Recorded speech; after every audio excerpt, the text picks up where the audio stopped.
પ્રકરણ 15 ₹2 વિદ્યાર્થી મિત્રો, વિનોદિની નીલકંઠ દ્વારા લખાયેલી ₹2 એક પ્રસિદ્ધ ગુજરાતી વાર્તા છે, જે સમાજના નીતિભ્રષ્ટતા અને માણસોની મૂલ્યતાની રસપ્રદ વાસ્તવિકતા પર પ્રકાશ પાડે છે.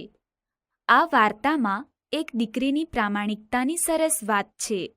વિષમ પરિસ્થિતિમાં પણ પ્રામાણિકતા જાળવી રાખવાની ભાવના પ્રેરણાદાયી છે.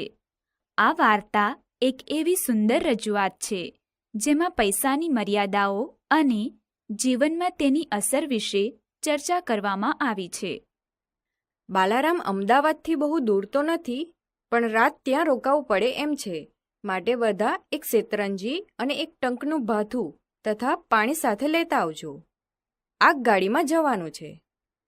શાળાના મુખ્ય શિક્ષિકા અવંતિકા બહેને પ્રાર્થના સમયે જાહેરાત કરી. પર્યટનનું નામ સાંભળી વિદ્યાર્થિનીઓ ખુશાલીમાં આવી ગઈ. તેમાં પણ 3જા ધોરણમાં ભણતી આનંદી તો બહુ જ હરખાઈ ગઈ, કારણ કે તે કદી આગગાડીમાં જ બેઠી ન હતી. છોકરીઓના અવાજ પછી મોટા બહેન બોલ્યા, દરેક જણ ₹2 લાવજો. આ પર્યટન ફરજિયાત નથી.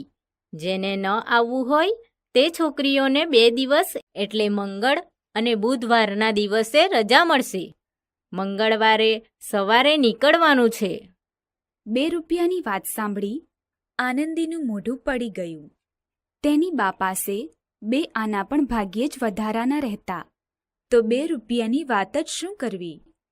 આનંદીના પિતા માણેકલાલ ધંધે દરજી હતા, પણ એમનું મગજ અસ્થિર થઈ ગયું હતું, જે છેક ગાંડાની ઇસ્પિતાલમાં મૂકવા જેવા ન હતા. પણ આખો દિવસ અર્થ વગરનો બબડાટ કર્યા કરતા, અને એમણે સીવવાનું કામ બિલકુલ છોડી દીધું હતું. આનંદીની બા કદી ધમકાવીને કામે બેસાડતી તો માણેકલાલ ગમે તેમ કાતર ચલાવી કપડું નકામું બનાવી દેતા. આનંદી સૌથી મોટી, એના પછી તારામતી અને કપિલા, અને તે પછી 2 નાના ભાઈઓ હતા.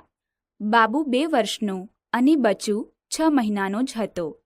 બા બિચારી બટન કરતી, ગાદલાની કે ઓશિકાની ખોળો સીવતી, ગલેફ, ઝબલા કે ચણિયા જેવા સહેલા કપડાં સીવતી. પણ આવી મોંઘવારીમાં 5 છોકરા અને મા બાપ મળી 7 જણાનું પૂરું કરવું એ કંઈ રમત વાત ન હતી. આનંદીનું કુટુંબ એક મંદિરના ચોગાનમાં આવેલી ઓરડીમાં રહેતું હતું. ચોગાનની બહાર એક સ્ત્રી દાક્તરનું દવાખાનું હતું. તે દાક્તરના દવાખાને આનંદીની મમ્મી કામે જતા. કેમ બેટા, આજે મોઢું પડી ગયું છે? કાંઈ નહીં બા. એ સમજતી હતી કે ₹2ની વાત જાણી બા બિચારી જીવ બાળશે. હશે, ઉજાણીમાં નહીં જવાય તો શું થયું? 2 દિવસ રજા પડશે તો ઘરે બેઠા ગમ્મત કરશું. એણે પોતાના નિરાશ બનેલા જીવને ફૂસલાવવા માંડ્યું. આનંદીને ઊંઘ ના આવી. આ કેવો અન્યાય! અમે કેમ ગરીબ? આવા અનેક વિચારો આનંદીના નાનકડા મગજને હેરાન કરી રહ્યા હતા. આગગાડીમાં પણ હું તો કદી બેઠી નથી. બીજી છોકરીઓ કેવી ગમ્મત કરશે, ગીતો ગાશે. બાલારામમાં પાણીનો ધોધ અને ઝરણા છે, ત્યાં બધા મજા કરશે. હું જ કમનસીબ છું. ઉના ઉના આંસુથી આનંદીનું ઓશિકું ભીંજાવા લાગ્યું. પછી એને ભગવાન યાદ આવ્યા. એને વિચાર થયો, ભગવાનને સાચા દિલથી પ્રાર્થના કરીએ તો અણીની વખતે તે ભક્તની વહારે થાય છે. પછી તો આનંદી પથારીમાંથી બેઠી થઈ. એણે મોઢું ધોઈ પાણી પીધું. ભદ્રના કિલ્લાની ઘડિયાળમાં 12ના ટકોરા પડતા હતા. આનંદીના ઘરમાં સૌ ઊંઘી ગયા હતા. ચારે કોર નીરવ શાંતિ હતી. ઉઘાડી બારીમાંથી તારાઓનું અજવાળું આનંદીની પથારી ઉપર પથરાતું હતું. પથારીમાં બેઠે બેઠે આનંદીએ ભગવાનને પ્રાર્થના કરી કે, દીનાનાથ, દીનદયાળ, હું ગરીબડી છોકરી છું. ધન દોલત, હાથી ઘોડા, હીરા મોતી કે હવેલી મહેલની મને આશા નથી. હું તો માંગુ છું ફક્ત ₹2. એટલી રકમનો તારે શું હિસાબ છે? ₹2 ગમે તે રીતે અપાવે તો હે પ્રભુ, તારો ઉપકાર નહીં ભૂલું. પ્રાર્થના કર્યાથી આનંદીનું મન જરા હળવું થયું અને તે ઊંઘી ગઈ. સવારે ઉઠીને તે પોતાની બા સાથે દવાખાને ગઈ. ડૉક્ટરની ખુરશી નીચે 2 રૂપિયાની નોટ પડી હતી.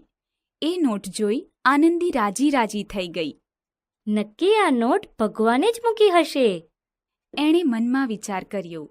નોટ ખિસ્સામાં મૂકી ઉમંગભેર એણે કામ પતાવી દીધું.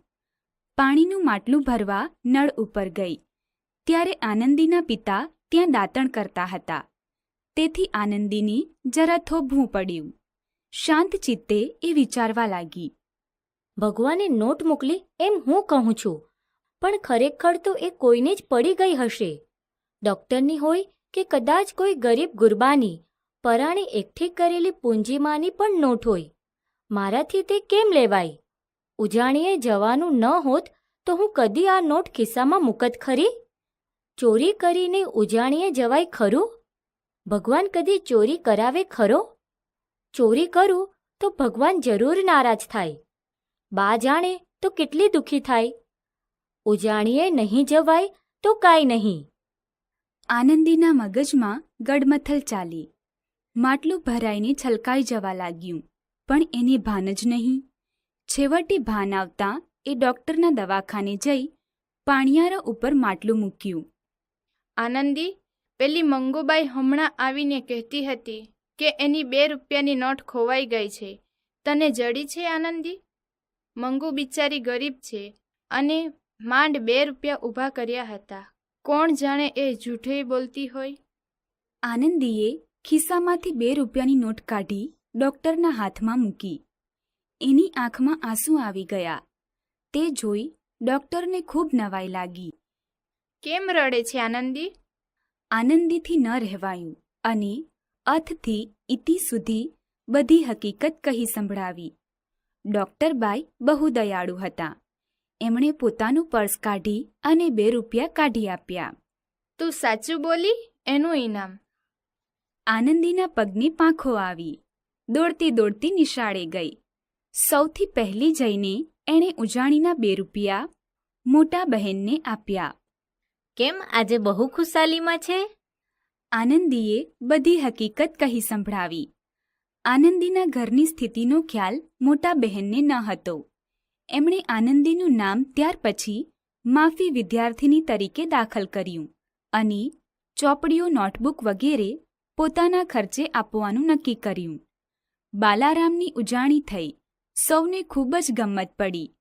પણ ભગવાને જેને 2 રૂપિયાની ભેટ મોકલી તે આનંદી જેટલો આનંદ બીજા કોઈને આવ્યો હશે ખરો? આ વાર્તા મુશ્કેલીના સમયમાં પણ પ્રામાણિકતાનું મહત્વ શીખવે છે.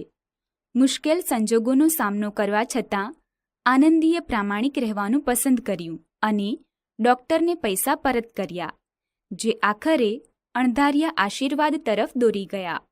આ વાર્તા એ વિચારને પ્રતિબિંબિત કરે છે કે પ્રામાણિકતા માટે હંમેશા પુરસ્કાર આપવામાં આવે છે, ભલે તે તરત જ સ્પષ્ટ ન હોય. આનંદીની પ્રામાણિકતા માત્ર તેણીના આદર અને પ્રશંસા જ નહીં, પરંતુ સંજોગોને ધ્યાનમાં લીધા વિના યોગ્ય કાર્ય કરવાની શક્તિનું પ્રદર્શન કરીને તેણીનું નસીબ પણ ફેરવી નાખે છે. આ વાર્તા દર્શાવે છે કે નૈતિક આચરણ અને સદાચારી વર્તન જીવનમાં અણધાર્યા પુરસ્કારો અને આશીર્વાદ લાવી શકે છે.